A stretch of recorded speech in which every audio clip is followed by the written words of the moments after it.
So hello guys, good evening. आप सब उम्मीद है ठीक ठाक होंगे। तो आज का हमारा इस चैनल पे थर्ड लेक्चर है। इससे पहले हम 2 लेक्चर अपलोड कर चुके हैं। सबसे पहले लेक्चर में हमने इंट्रोडक्शन ऑफ फिज़िक्स किया था। उसके बाद हमने दूसरे लेक्चर में ब्रांचेस ऑफ फिज़िक्स किए थे। जो भी फिज़िक्स की अप्रोप्रिएट और इम्पोर्टेंट ब्रांचेस थी वो हमने इससे पहले वाले लेक्चर में हम डिस्कस कर रहे हैं। और आप लोग ये भी सुनते होंगे कि मैं गुड इवनिंग क्यों बोल रहा हूँ, क्योंकि जो मेरा बिज़ी शेड्यूल होता है, इसलिए जो 2 बजे मेरी खुद की क्लासेस होती है कॉलेज में, वो क्लासेस लेता हूँ। उसके बाद 5 बजे छुट्टी होती है। उसके बाद जो है सारा लेक्चर मुझे पहले राइट करना पड़ता है, लिखना पड़ता है, उसके बाद जो है रिकॉर्डिंग करते हैं। तो अगर आपने इससे पहले वाले 2 लेक्चर नहीं देखे हैं, अगर आप फिज़िक्स का फाउंडेशन बनाना चाहते हैं, तो इससे पहले मैंने दो लेक्चर अपलोड किए हैं।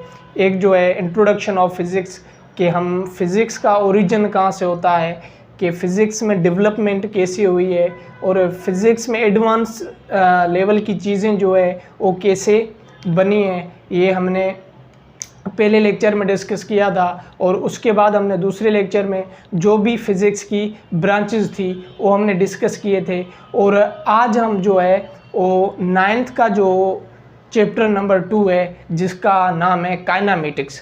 क्योंकि अभी हम इस चैनल पर लेकर चल रहे हैं 9th और मैट्रिक की सिंथेटिक्स की कोर्स हम के लेक्चर अपलोड कर रहे हैं। तो ये जो चैप्टर नंबर दूसरा है, जिसका नाम है kinematics. So without any delay we discuss our today's topic. So let's begin. आज हम देखते हैं कि अपने लेक्चर में कौन सी चीज़ें हैं। तो हम सबसे पहले हम अपने टॉपिक की तरफ आते हैं। सबसे पहले यहाँ पर वर्ड लिखा है काइनामेटिक्स। इस काइनामेटिक्स का क्या मतलब है? ये जो हमने इससे पहले जो मैंने ब्रांचेस पढ़ाई थी, मैंने फिजिक्स की ब्रांचेस पढ़ाई थी, उसमें मैंने एक ब्रांच पढ़ाई थी मैकेनिक्स, और मैंने उस मैकेनिक्स के भी और 3 ब्रांचेस बताई थी, जिसमें पहला था काइनामेटिक्स, और दूसरा था डायनामिक्स, और तीसरा था स्टैटिक्स। सो उस मैकेनिक्स की ब्रांच जो फर्स्ट ब्रांच थी काइनामेटिक्स, और ये 9th का दूसरा चैप्टर है। सो इस चैप्टर में हम देख रहे हैं काइनामेटिक्स, और इससे अपकमिंग जो भी 9th का चैप्टर होगा उसमें हम डिस्कस करेंगे डायनामिक्स, और I think so inter class में हम डिस्कस करेंगे स्टैटिक्स। सो आज का हमारा पहला जो लेक्चर है काइनामेटिक्स, और काइनामेटिक्स खुद जो है वो ब्रांच है किसकी? मैकेनिक्स की है, जो हमने ऑलरेडी जो ब्रांचेस ऑफ फिजिक्स में हम डिस्कस कर चुके हैं। तो सबसे पहले हम देखते हैं काइनामेटिक्स लफ्ज़ का मतलब क्या है। तो सबसे पहले इसका हम ओरिजिन देखते हैं। The word kinematics, the word, मैं इस तरफ हो जाता हूँ ताकि आप लोगों को कोई मसला ना हो। The word kinematics is derived from Greek word kinema. जो लफ्ज़ काइनामेटिक्स है वो हमने कहाँ से ड्राइव किया है? एक ग्रीक लैंग्वेज के लफ्ज़ काइनिमा से ड्राइव किया। कहाँ से ड्राइव किया है? काइनिमा से। और काइनिमा का मतलब क्या है? काइनिमा का मतलब है काइनिमा विच मीन्स मोशन, और उस लफ्ज़ काइनिमा का मतलब ही क्या है? मोशन। और उसके बाद हम देखते हैं काइनामेटिक्स की डेफिनेशन क्या होती है। तो इसकी डेफिनेशन सिंपल है, kinematics is the branch of mechanics. मैंने आपको बताया काइनामेटिक्स जो है वो एक मैकेनिक्स की ब्रांच है। किसकी ब्रांच है? मैकेनिक्स की ब्रांच है। किसकी ब्रांच है? मैकेनिक्स की। Kinematics is the branch of mechanics which deals with the study of object without reference of force. और एक दूसरी बात, जो हमने मैकेनिक्स की इससे पहले हमने 3 ब्रांचेज पढ़ी थी। उसमें एक हमने पढ़ा था काइनामेटिक, और दूसरा हमने पढ़ा था डायनामिक। जो काइनामेटिक है ये भी डील करता है मोशन से, और जो डायनामिक है वो भी डील करता है मोशन से। फिर इसमें डिफरेंस क्या है? इसमें डिफरेंस सिंपल सा ये है कि जो काइनामेटिक्स है इस ब्रांच में हम कोई भी फोर्स का रेफरेंस नहीं देते, और जो डायनामिक है, डायनामिक में हम फोर्स का रेफरेंस देते हैं। ये हमारा सिंपल सा डिफरेंस है काइनेमेटिक्स और डायनामिक्स में। ठीक है, तो हम देखते हैं kinematics is the branch of mechanics which deals with the study of motion of object without reference of force. ये हमारा चीफ वर्ड है, ये हमारा चीफ वर्ड है, without reference of force. Kinematics में हम मोशन से डील करते हैं, लेकिन उसमें हम कोई भी जो है इसका फोर्स का रेफरेंस नहीं देते। ओके हो गया। उसके बाद हमारा नेक्स्ट टॉपिक है मोशन। मोशन क्या है? एक हमारे पास होता है रेस्ट और एक होता है हमारे पास मोशन। तो सबसे पहले मैं आप लोगों को कुछ कॉमन एग्जांपल देकर समझाता हूं, उसके बाद हम इसको बोर्ड पे डिस्कस करते हैं। अभी मैं जिस इस रूम में वीडियो रिकॉर्ड कर रहा हूं, मेरे तरफ बहुत सारी चीज़ें पड़ी है, बहुत सारी चीज़ें पड़ी है। अब जो भी मेरे सामने चीज़ें पड़ी हैं उसके अकॉर्डिंग अभी मैं जो हूँ वो रेस्ट में हूँ, बल्कि मेरे हाथ जो है वो क्या कर रहे हैं, मूवमेंट कर रहे हैं, मूवमेंट है, लेकिन मैं अभी रेस्ट में हूँ। क्यों रेस्ट में हूँ? क्योंकि अभी मैं अपनी पोजीशन चेंज नहीं कर रहा।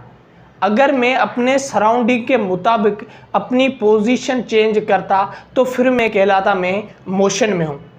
अगर मैं रेस्ट में हूँ क्योंकि मैं अभी कोई पोजीशन चेंज नहीं कर रहा हूँ, लेकिन अभी मैं रेस्ट में नहीं हूँ, अभी मैं मोशन में हूँ। क्यों? कि अभी मैं कंटिन्यूसली अपनी पोजीशन चेंज कर रहा हूँ। तो इसका सिंपल सा जो कॉन्सेप्ट है, अगर हम अपने सराउंडिंग के मुताबिक अगर हम अपनी पोजीशन चेंज करते हैं तो हम कहलाएंगे मोशन में। अगर हम अपने सराउंडिंग के मुताबिक अगर हम अपनी पोजीशन चेंज न करें तो हम कहलाएंगे रेस्ट में। इसकी सिंपल सी यही डेफिनेशन है। अब हम डेफिनेशन देखते हैं, डेफिनेशन क्या कहती है। If a body said to be in rest, if a body said to be in rest, if it does not change its position with respect to surrounding। अगर यहाँ पर कुछ मिस्टेक हो गया, डज नॉट नहीं आएगा। If a body said to be in rest if it changes its position with respect to surrounding। ऐसी body जो अपने सराउंडिंग के लिहाज से अपनी पोजीशन चेंज करे तो फिर हम उसको क्या कहलाएंगे, वो मोशन में है। हम एक और बार डेफिनेशन देख लेते हैं। A body is said to be in rest, sorry said to be in motion होगा, said to be in motion, said to be in motion. A body is said to be in motion if it change its position with respect to surrounding। अगर कोई body अपने surrounding के मुताबिक अपनी position change करे तो कहलाती है मोशन में। और मोशन का एक अपोजिट टॉपिक है, वो है रेस्ट। हो गया है रेस्ट। अब हम देखते हैं रेस्ट किसको कहते हैं। रेस्ट में क्या लिखा हुआ है, अगर हम अपने सराउंडिंग के मुताबिक अपनी पोजीशन चेंज न करें तो फिर हम क्या कहलाएंगे, रेस्ट में कहलाएंगे। इसकी डेफिनेशन क्या है, a body is said to be in rest if it does not change its position with respect to its surrounding. अगर कोई बॉडी सराउंडिंग के मुताबिक अपनी पोजीशन चेंज न करे तो फिर वो कहलाएगी स्टेट ऑफ रेस्ट। उसके बाद हमारे पास दूसरा टॉपिक आ जाता है, वो आ जाता है मोशन रिलेटेड है, टाइप्स ऑफ मोशन। क्या आ जाता है, टाइप्स ऑफ मोशन। मोशन के मेनली जो तीन टाइप्स होते हैं, एक हमारे पास होता है ट्रांसलेटरी मोशन, और दूसरा हमारे पास होता है रोटेशनल मोशन, और तीसरा हमारे पास होता है वाइब्रेटरी मोशन। लेकिन जो ट्रांसलेटरी मोशन है उसके भी तीन टाइप है। एक हमारे पास लीनियर मोशन है, एक हमारे पास सर्कुलर मोशन है, और तीसरा हमारे पास रैंडम मोशन है। तो वन बाय वन हम सब इस लेक्चर में डिस्कस करेंगे, और अपकमिंग लेक्चर में हम जो भी काइनेमेटिक चैप्टर से रिलेटेड जो भी चीज़ें हैं वो हम स्मूथली जो है डिस्कस करते चलेंगे। तो सबसे पहले हमारे पास आता है ट्रांसलेटरी मोशन। क्या? Translatory motion. अब ट्रांसलेटरी मोशन के भी 3 टाइप है। एक हमारे पास हो गया लीनियर मोशन हो गया, दूसरा हमारे पास सर्कुलर मोशन हो गया, और तीसरा हमारे पास क्या हो गया? Random motion. और ट्रांसलेटरी मोशन खुद की डेफिनेशन क्या है? When are points of moving body move uniformly along a straight path is called translatory motion. अगर कोई भी बॉडी स्ट्रेट पाथ में मूव कर रही है, अगर कोई भी बॉडी स्ट्रेट पाथ पे मूव कर रही है, और उसके जो भी बॉडी के जो अंदर जो भी मैटर है, जो भी ऑल पॉइंट्स मतलब जो भी मैटर है बॉडी का, वो जो है स्ट्रेट पाथ पे यूनिफॉर्मली मूव करे, स्ट्रेट पाथ पे यूनिफॉर्मली मूव करे, एक जगह से और जगह। जो इस टाइप के मोशन को हम क्या बोलेंगे? Translatory motion. बॉडी मूव करे, लेकिन मूव कैसे करे? स्ट्रेट पाथ में मूव करे, और उसके जो भी पार्टिकल है वो यूनिफॉर्मली बॉडी के साथ मूव करे। तो ऐसे मोशन को हम क्या बोलेंगे? ट्रांसलेटरी मोशन बोलेंगे। और ट्रांसलेटरी मोशन का सबसे पहला टाइप आता है, वो है हमारे पास लीनियर मोशन। अब लीनियर मोशन की डेफिनेशन क्या है? Motion of a body along a straight path is called linear motion.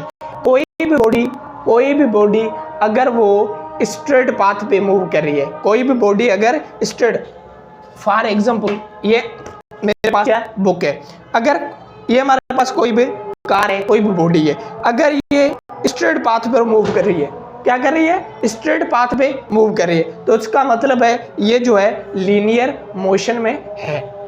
और इसका दूसरा टाइप आता है सर्कुलर मोशन। क्या आता है? Circular motion.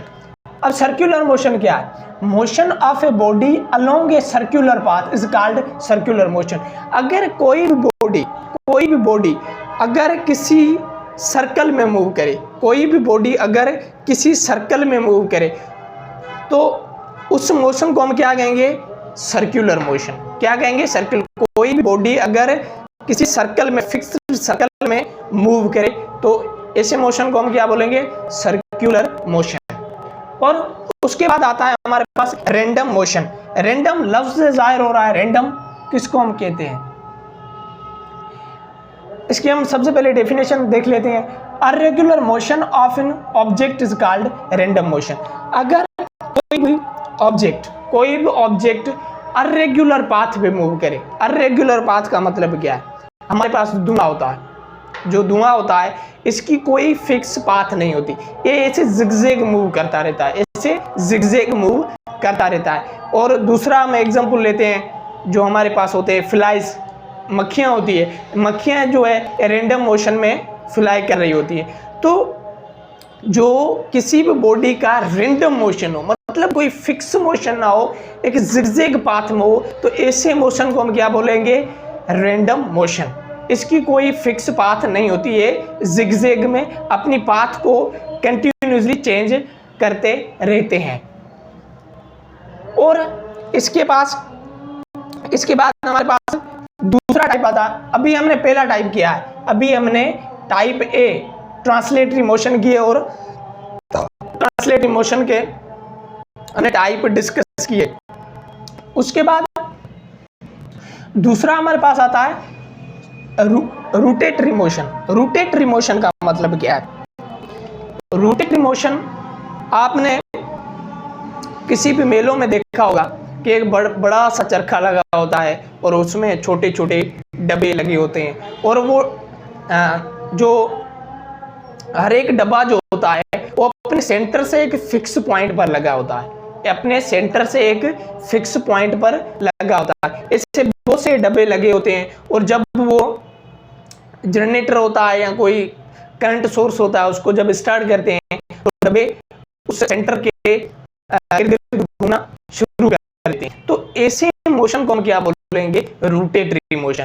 मोशन हो लेकिन एक सेंटर से फिक्स पॉइंट पर हो, एक मोशन हो। अगर ये मेरा सेंटर है, अगर मैं बुक का एग्जांपल देता हूँ आपको, अगर ये मेरा सेंटर है, ये मेरा क्या है, सेंटर है, ये बुक का ये सेंटर है, इस सेंटर के बिल्कुल फिक्स्ड पॉइंट पर अगर बॉडी मूव कर रही है तो उसका मतलब है वो जो है वो किस में है, रोटेटरी मोशन में। इससे पहले हमने सर्कुलर मोशन किया, तो सर्कुलर मोशन में हमने कोई फिक्स्ड पॉइंट का जिक्र नहीं किया, वो सर्कुलर पाथ में बॉडी मूव करती है।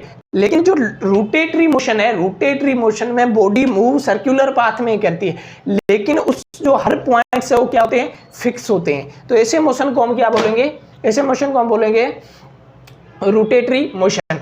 अब रोटेटरी मोशन की हम डेफिनेशन देखते हैं। सबसे पहले rotatory motion, the motion of the body around a fixed point, fixed axis, क्या हो, फिक्स्ड एक्सिस हो, with passes through a body itself is called rotatory motion।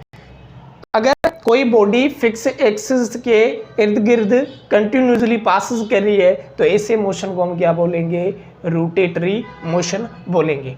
और रोटेटरी मोशन का एक और भी नाम होता है, rotatory motion is also called spinning motion. Rotatory motion जो है उसको हम क्या बोलते हैं, स्पिनिंग मोशन बोलते हैं। छोटे बच्चे खेलते हैं एक, जिसको हम आई थिंक लाटू बोलते हैं, लाटू, वो जो है उसमें धागा लपेट कर ऐसे फेंकते हैं, फिर वो अपनी एक फिक्स पॉइंट पर घूमना स्टार्ट कर देता है। तो वो जो स्पिनिंग टॉप, उसको इंग्लिश में बोलते हैं स्पिनिंग टॉप, जो स्पिनिंग टॉप का स्पिन करना है वो एग्जांपल है रोटेटरी मोशन का। और मैंने यहाँ पे लिखा है spinning top is the example of rotatory motion. जो स्पिनिंग टॉप है वो एग्जांपल है रोटेटरी मोशन का। और इसके बाद हमारे पास तीसरा जो टाइप आ जाता है उसको हम बोलते हैं वाइब्रेटरी मोशन। अब वाइब्रेटरी मोशन क्या है, वाइब्रेटरी मोशन, अगर कोई बॉडी अपनी मीन पोजीशन, ये मेरा क्या है, ये मार्कर का मैंने इस बीच से पकड़ा है, ये मेरे क्या है, मीन पोजीशन है। अगर कोई बॉडी मीन पोजीशन के कंटिन्यूसली टू एंड फ्रो या बैक एंड फोर्थ मोशन करे, अगर ये मेरी मीन पोजीशन है, बॉडी अगर इसके बैक एंड फोर्थ कंटिन्यूसली अपना मोशन दिखाए तो ऐसे मोशन को हम क्या बोलते हैं, वाइब्रेटरी मोशन। तो हम देखते हैं वाइब्रेटरी मोशन की डेफिनेशन क्या है, the back and fourth motion of a body about it's mean position is called vibratory motion. क्या, अगर मीन पोजीशन के इर्द गिर्द बॉडी कंटिन्यूसली मूव कर रही है, back and fourth, back and fourth, back and fourth, तो ऐसे मोशन को हम क्या बोलेंगे, वाइब्रेटरी मोशन। और वाइब्रेटरी मोशन का एक दूसरा नाम है जिसको हम बोलते हैं ओसिलेटरी मोशन। कोई आपसे बोले वाइब्रेटरी मोशन, कोई आपसे बोले ओसिलेटरी मोशन, तो बिल्कुल कंफ्यूज नहीं होना है, क्योंकि वाइब्रेटरी मोशन को ही हम क्या बोलते हैं, ओसिलेटरी मोशन बोलते हैं। वाइब्रेटरी मोशन का दूसरा नाम क्या है, ओसिलेटरी मोशन है। और इसका जो एग्जाम्पल है वो है बच्चों का जो स्विंग बोलते हैं, स्विंग जिसको हम पिंगा बोलते हैं। जो पिंगा होता है वो उसके दो ऐसे डंडे लगे होते हैं और बीच में वो लटकाया होता है एक फिक्स पॉइंट पर, और वो जो है बैक एंड फोर्थ कंटिन्यूसली जो है वो स्विंग करता रहता है। तो ये था हमारा आज का लेक्चर, जो हमने रेस्ट को डिस्कस किया, मोशन को डिस्कस किया और मोशन के टाइप्स को डिस्कस किया। तो ऐसे इस जो हमारा लेक्चर, हमारा चैनल है, इस पर हम कोशिश कर रहे हैं कि जो हम 9th और मैट्रिक के लेक्चर्स है वो जो हमारे बुक के अकॉर्डिंग जो है सारे के सारे हम जो रिदमली अपलोड करते रहें। और मैं बस आखिर में यही कहना चाहूँगा कि ये अपना चैनल है, इसको ज़्यादा से ज़्यादा सब्सक्राइब करें, शेयर करें, लाइक करें और दूसरे बच्चों को भी बताएं कि इस चैनल पर अच्छा कंटेंट है, ताकि दूसरे बच्चों को ही जो है कुछ सीखने को मिले। और आखिर में मैं आपको एक सजेस्ट करना चाहूँगा, एक सजेशन देना चाहूँगा कि जो हमारे पास जो हमारे स्टडी लाइफ है, स्टडी लाइफ इतनी डिफ़िकल्ट नहीं है जितनी हम समझ रहे हैं। जो हमारे पास कोई भी काम होता है उस काम को करने के लिए हमारे पास प्रॉपर स्टेप्स होने चाहिए। क्या होना चाहिए? Proper steps. हम अपनी लाइफ में इजीएस्ट काम सबसे क्या सुनते हैं? खाना सुनते हैं। ये खाना खाना जो है हमारे लाइफ का सबसे इजीएस्ट वर्क है या ईजीएस्ट काम है। लेकिन कभी आपने ये सोचा है कि उस खाने को बनाने के लिए कितने प्रोसेस से गुजर कर फिर आपके पास आया है, फिर आप उसको खा रहे हो। पहले आपने मार्केट से उस फूड को पकाने के लिए आपने कोई ग्रोसरी ली होगी, फिर उस ग्रोसरी को आपने साफ़ किया होगा, फिर उसको आपने पकाया होगा, फिर आपने किसी बर्तन में डाला होगा, फिर आपके सामने। मतलब कोई भी चीज़ जो है लाइफ में, कोई भी चीज़ आसान नहीं होती, लेकिन उसके लिए हमें अपनी कंसिस्टेंसी रखनी पड़ती है और उस चीज़ को अचीव करने के लिए हमें कोशिश करनी पड़ती है। Thank you for watching this lecture.